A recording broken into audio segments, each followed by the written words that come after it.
What's going on, guys? I'm Tim Kelly. This is Phillies Stoplight on Pattison for June 6th. Obviously, things have not gone particularly well for the Phillies lately. They're going to need to figure out some things in the bullpen, probably both internally and externally. Jesus Luzardo now has had back-to-back disastrous starts, whether it's tipping pitches, health, whatever that ends up being.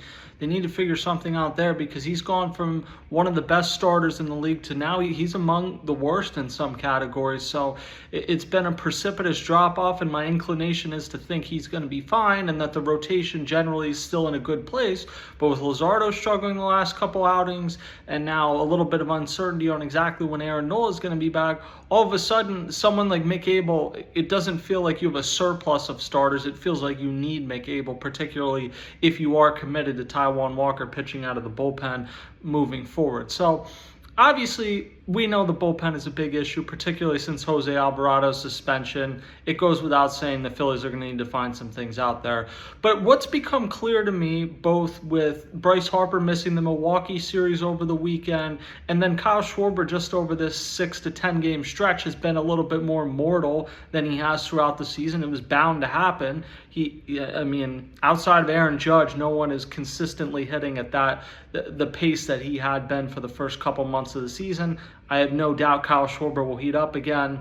But in the meantime, it's offered you a glimpse into how reliant, in my mind, you are on both Bryce Harper and Kyle Schwarber. Trey Turner's having a very good season at the plate as well. But what we've really seen these last couple weeks is that the Phillies have a hole, however you slice it, in the top four in their lineup. If it's a day where Bryson Stott's leading off, it's great that Bryson Stott is seeing a ton of pitches, but eventually some of these pitches he's fouling off, you need him not to foul it off. You need him to single or double or do something with it. I think we've gotten into this trap where it's like working pitches. It's great to work pitches. It's better to turn some of those pitches into hits, and that's kind of what the Phillies need out of the leadoff spot. And after a good start, they haven't gotten that recently from Bryson Stott. So you can potentially talk about moving him down in the order. The problem is whether you move Kyle Schwarber up or Trey Turner up to lead off every day, you're creating another hole somewhere else in that top four. I think Kyle Schwarber is the best leadoff hitter on the team, but if you take him out of the cleanup spot, I think Kyle Schwarber is also your best cleanup hitter. Who are you putting there behind Bryce Harper to protect him? I don't know. Nick Castellanos was one of the few guys that had a good series in Toronto. Maybe he's starting to turn things around and you put him in that spot for now, but it hasn't been like a great season by any means. I think he entered yesterday with a negative WAR. And then Alec Boehm has been better lately, but he's still digging out of a hole from early on. And I think with both of those guys, with all due respect, they're more like 5, 6, 7 hitters even when they're going right. So you don't have a cleanup hitter if it's not Kyle Schwarber. And it's really gotten me to thinking that this is not a trade deadline position-wise where I think you can just tweak around the edges and do something like add a platoon partner for Max Kepler in left field that's a moderate upgrade over Weston Wilson. I don't think it's that type of trade deadline, or at least it shouldn't be.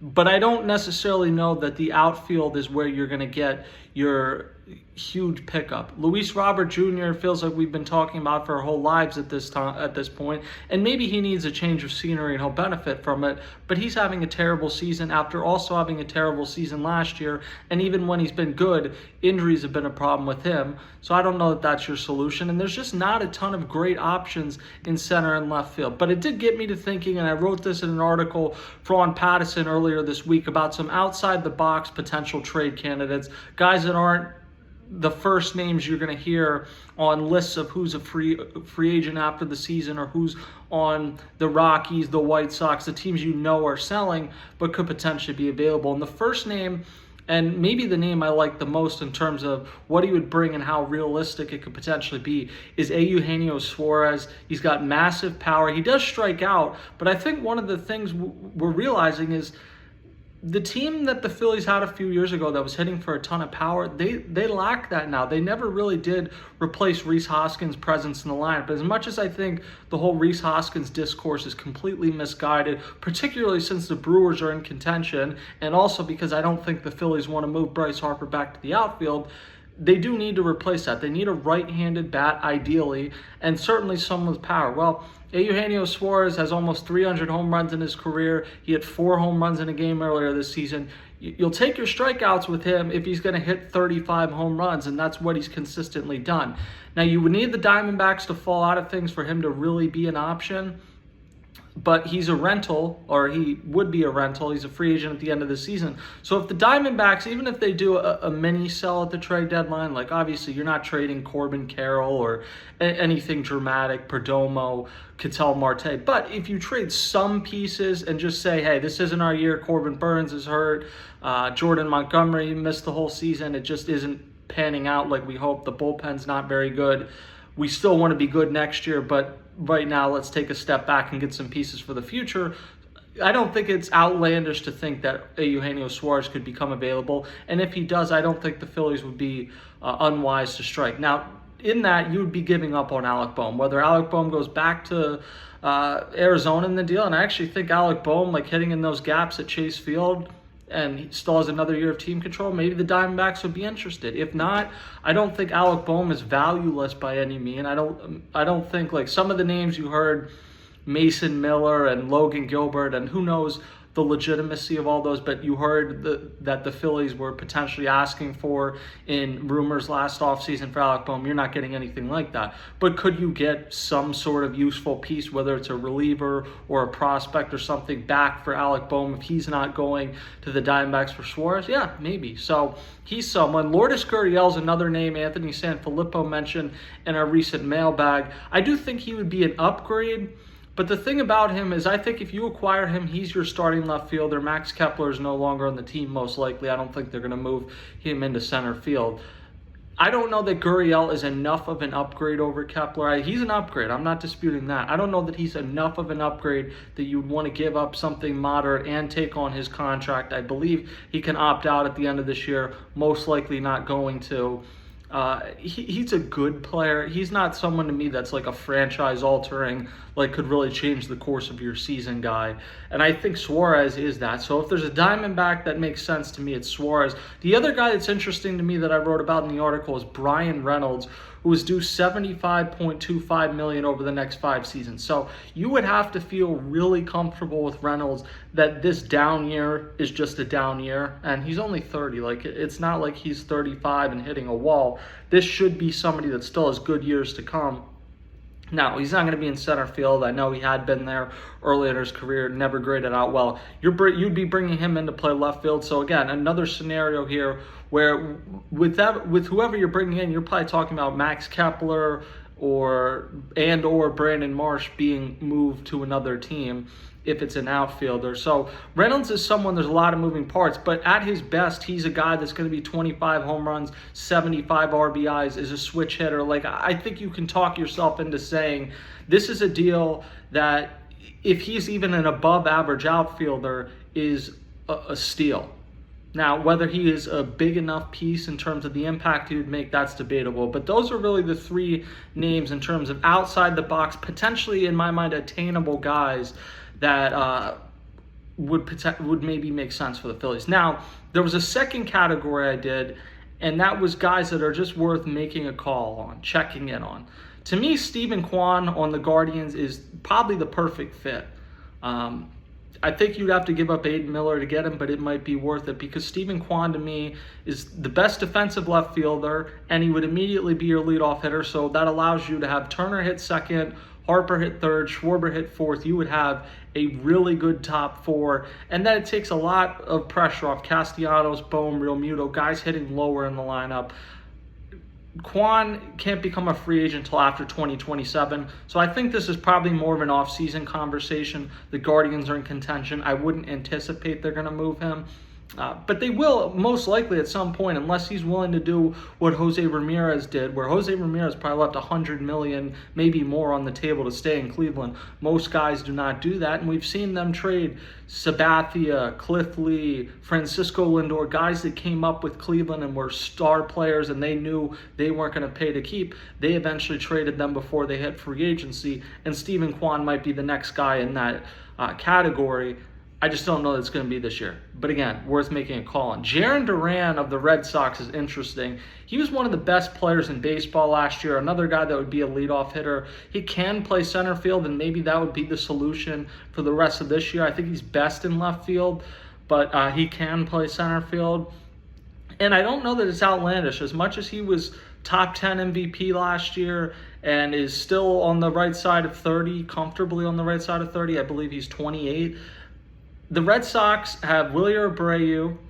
They have Rafaela in center, who's grading out as one of the best defenders at any position in baseball. He had played the infield at times, isn't very good there. And the Red Sox are just super crowded in terms of position talent, which is one of the reasons it's kind of insane that they are having, it kind of feels like they're circling the drain, because this is, to me, a top 5 roster, so much so that they don't even have room for Roman Anthony right now, the number 1 prospect in baseball, who's an outfielder, to come up. So maybe with that knowledge, with the fact that Abreu is young, Rafael is young, and you have Roman Anthony coming, maybe they would be willing to listen on Jarren Duran, and he's another guy that I think would be a team-altering pickup. Now, both him and Quan are left-handed hitters.